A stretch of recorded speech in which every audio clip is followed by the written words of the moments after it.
Good morning everyone, welcome back to the channel. तो आज यहाँ पर 10 नवंबर के करंट अफेयर हम लोग कवर करेंगे। तो चलिए सबसे पहले यहाँ पर sources of Indian constitution revise कर लेते हैं। ऑस्ट्रेलिया से हमने कौन कौन सी चीज़ें ली हैं अपने संविधान में, तो concurrent list, joint sitting of the two house of parliament, ये क्वेश्चन बहुत बार पूछा जाता है तो याद रखिएगा। फिर आयरलैंड से डीपीएसपी लिया है, nomination of members of Rajya Sabha लिया है। जापान से हमने प्रोसीजर स्टेब्लिश्ड बाय लॉ लिया है। फिर यूएसएसआर से फंडामेंटल ड्यूटीज़, यूएसए से फंडामेंटल राइट्स और जुडिशियल रिव्यू, यूके से parliamentary government, rule of law, legislative procedure, single citizenship और कैबिनेट सिस्टम। नेक्स्ट आता है जर्मनी, जहां से हमने suspension of fundamental rights during emergency derive किया है। साउथ अफ्रीका से procedure for amendment in the constitution, तो अमेंडमेंट कहाँ से लिया है? साउथ अफ्रीका, ये इंपॉर्टेंट है, याद रखना है। Election of members of Rajya Sabha भी साउथ अफ्रीका से लिया है।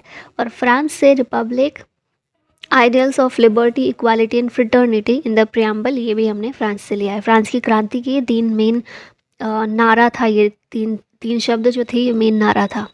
फ्रांस से हमने ये चीज़ें ली हैं। अब आज के क्वेश्चन की बात करते हैं। Which states foundation day is on 9 नवंबर। 9 नवंबर को फाउंडेशन डे होता है उत्तराखंड का। 9 नवंबर 2000 को उत्तराखंड उत्तर प्रदेश से अलग करके बनाया गया था। तो 2023 में 23rd फाउंडेशन डे सेलिब्रेट किया गया है। मेन इवेंट ये जो हुआ था हमारी प्रेसिडेंट द्रौपदी मुर्मू के द्वारा अटेंड किया गया और 23 सालों में पहली बार प्रेसिडेंट ने इसको अटेंड किया है। ठीक है। सीएम कौन है उत्तराखंड के? पुष्कर सिंह धामी। गवर्नर हैं गुरमीत सिंह। यहाँ पर कुछ और स्टेट्स के फाउंडेशन डे देख लेते हैं। आंध्र प्रदेश का होता है 1 नवंबर 1953 को आंध्र प्रदेश फॉर्म हुआ था एज अ स्टेट। महाराष्ट्र 1 मई 1960 को, गोवा 30 मई 1987, हरियाणा 1 नवंबर 1966, मणिपुर 21 जनवरी 1972, मेघालय 21 जनवरी 1972, उत्तर प्रदेश 24 जनवरी 1950। उत्तर प्रदेश को पहले यूनाइटेड प्रोविंस कहा जाता था। राजस्थान 30 मार्च 1949 को, इसे पहले राजपूताना के नाम से जानते थे। नागालैंड 1 दिसंबर 1963, सिक्किम 16 मई 1975, छत्तीसगढ़ 1 नवंबर 2000 और उत्तराखंड 9 नवंबर 2000। नेक्स्ट क्वेश्चन है top Indian university in QS world university ranking. कौन सी यूनिवर्सिटी टॉप है? टॉप पर है Indian university QS world university ranking में, तो ये हमारी IIT Bombay, option B correct है। ओवरऑल इंडिया की सारी यूनिवर्सिटीज़ में टॉप पर है। चंडीगढ़ यूनिवर्सिटी इंडिया की प्राइवेट यूनिवर्सिटीज़ में टॉप पर है चंडीगढ़। एशिया में टॉप 100 में 7 इंडियन यूनिवर्सिटीज़ शामिल हैं। ठीक है। और आईआईटी बॉम्बे जो है एशियन टॉप 50 यूनिवर्सिटीज़ में 40th रैंक है एशिया में आईआईटी बॉम्बे की। और नेक्स्ट इंडियन स्टेटिस्टिकल इंस्टीट्यूट्स, ये रहा है 220th पोजीशन पर, 220 नंबर पर रहा है ये ISI। ठीक है। और एक चीज़ याद रखिएगा, नई यूनिवर्सिटीज़ जो फॉर्म हुई हैं उनमें इंडिया चाइना से आगे है। ठीक है, ये भी एक फैक्ट याद रखना है। नेक्स्ट यहाँ पर लेटेस्ट इंडेक्स देख लेते हैं एक बार। तो ग्लोबल पेंशन इंडेक्स, इंडिया की रैंक है 44th, नीदरलैंड्स ने इसको टॉप किया है। ग्लोबल हंगर इंडेक्स में भारत 111 पर है, बेलारूस ने टॉप किया। ग्लोबल इनोवेशन इंडेक्स में इंडिया 40th पर है, स्विट्ज़रलैंड टॉप पर है। IMD वर्ल्ड टैलेंट रैंकिंग में इंडिया 56 पर, स्विट्ज़रलैंड टॉप पर है। फिर वर्ल्ड बेस्ट कंट्रीज़ रिपोर्ट में इंडिया 30th पर, स्विट्ज़रलैंड इसमें भी टॉप पर है। ग्लोबल पीस इंडेक्स में भारत 126 पर है, आइसलैंड टॉप पर है। इन energy transition index India 67 number पर टॉप किया है इसको स्वीडन ने। ग्लोबल कॉम्पिटिटिवनेस इंडेक्स में 40th नंबर है भारत का और डेनमार्क ने टॉप किया है। वर्ल्ड प्रेस फ्रीडम इंडेक्स में इंडिया 161 पर है, नॉर्वे ने टॉप किया है। और लॉजिस्टिक्स परफॉर्मेंस इंडेक्स में भारत है 38th नंबर पर।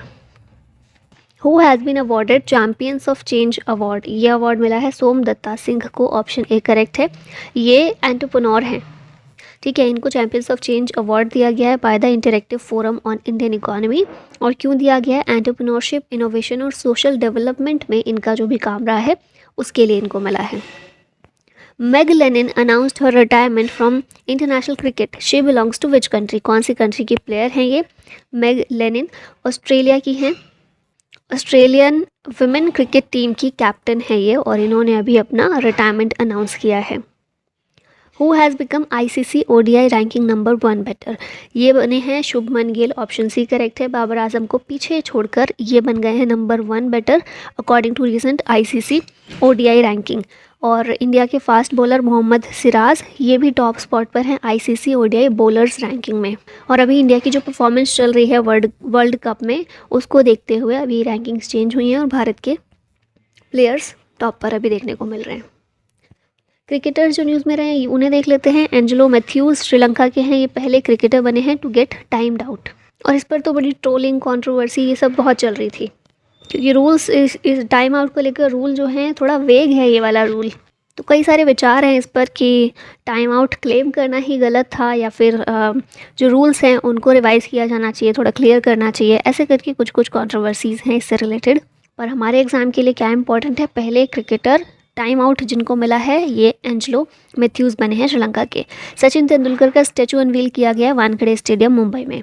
शाहीन अफरीदी फास्टेस्ट बॉलर बने हैं to take 100 ODI wickets. Shubman Gill fastest batter बने हैं to score 200 runs in ODI. Virat Kohli ने अपना 49th होगा ये 49th ओडीआई सेंचुरी इन्होंने अपनी कंप्लीट की है। और इसके साथ ही सचिन तेंदुलकर के रिकॉर्ड के बराबर हो गए हैं। सचिन तेंदुलकर की भी 49 सेंचुरीज है। फिर डेविड विले की बात करें, इंग्लैंड के हैं, इन्होंने अपना रिटायरमेंट अनाउंस किया है from international cricket at the age of 33। Rohit Sharma, इन्होंने मोस्ट सिक्सेस लगाए हैं इंटरनेशनल क्रिकेट में। और मैन वर्ल्ड कप 2023 हो कहाँ पर रहा है, भारत में हो रहा है। नेक्स्ट क्वेश्चन है, EPFO regional office of which state और UT has received Bhavishya Nidhi award 2023। इसका आंसर होगा जम्मू, ऑप्शन ए करेक्ट है। ईपीएफओ रीजनल ऑफिस जम्मू इसने रिसीव किया है Bhavishya Nidhi award 2023 in the category of best Nidhi Aapke Nikat 2.0 campaign. Who has been awarded the fashion icon award. Fashion icon award मिला है Serena Williams को। Tennis player हैं ये, एथलीट हैं और पहली एथलीट बनी हैं जिन्हें ये फैशन आइकन अवार्ड मिला है। ठीक है, अमेजन फैशन के द्वारा ये अवार्ड दिया गया है, प्रेजेंट किया गया है। Rangia and Mariani railway station in which state have been awarded Eat Right Station certification। तो ये दोनों स्टेशन को अभी दिया गया ईट राइट स्टेशन सर्टिफिकेशन। कहाँ पर हैं ये दोनों स्टेशन, असम में हैं। The Rangia and Mariani railway station of north east frontier railway in Assam have been awarded eat right station certification. FSSAI के द्वारा ये दिया जाता है। Food safety and standards authority of India, इसके द्वारा दिया जाता है ऐसे रेलवे स्टेशन को जो कि बेंचमार्क सेट करते हैं for providing safe and wholesome food to passengers. DAY NRLM and home signed MOU for enhancement of women entrepreneurs. Deendayal Antyodaya Yojana, national rural livelihood mission, ये स्कीम जो है इसके तहत सिडबी के साथ मिलकर ये MOU साइन किया गया है ताकि वुमेन एंटरप्रेन्योर्स का एनहांसमेंट किया जा सके। To establish a reliable and sensitive support structure for the capacity enhancement of women entrepreneurs. World's largest acidic lake is situated in which country? ये situated है इंडोनेशिया में। स्टैटिक जीके का question है, लेकिन हम क्यों इसकी अभी बात कर रहे हैं। एक मिशन है कॉपरनिकस सेंटिनल-2 मिशन, इसके तहत इसकी इमेज कैप्चर की गई है इस लेक की। ये लेक कहाँ पर है, इंडोनेशिया में है। वर्ल्ड की लार्जेस्ट एसिडिक लेक है, इसका नाम है द कावा आइजन क्रेटर लेक। और इस इमेज के ज़रिए ये पता चला the lake is filled with a high concentration of sulphuric and hydrochloric acids. ठीक है, तो ये याद रखिएगा, जीके इम्पॉर्टेंट है। यहाँ पर अब लेक्स देख लेते हैं भारत में। तो वेम्बनाड लेक कहाँ पर है, केरला में है। Kanwar lake Bihar, Chilka lake Orissa, Pangong lake Ladakh, Sardar Sarovar lake Gujarat, Loktak lake Manipur, Pushkar और सांभर लेक राजस्थान में है। Pulicat lake, Kolleru lake Andhra Pradesh, Shivaji Sagar lake Maharashtra, Indira Sagar lake Madhya Pradesh, Nagarjuna Sagar Telangana और वुलर लेक और डल झील हैं जम्मू कश्मीर में। और अब लास्ट में एक क्वेश्चन है आप लोगों के लिए, Deepika Kumari is related to which sports, chess, archery, shooting या फिर रेसलिंग। आंसर बताइएगा कमेंट में। और इसी के साथ ये वीडियो का होता है and. Thank you so much for watching. जय हिंद।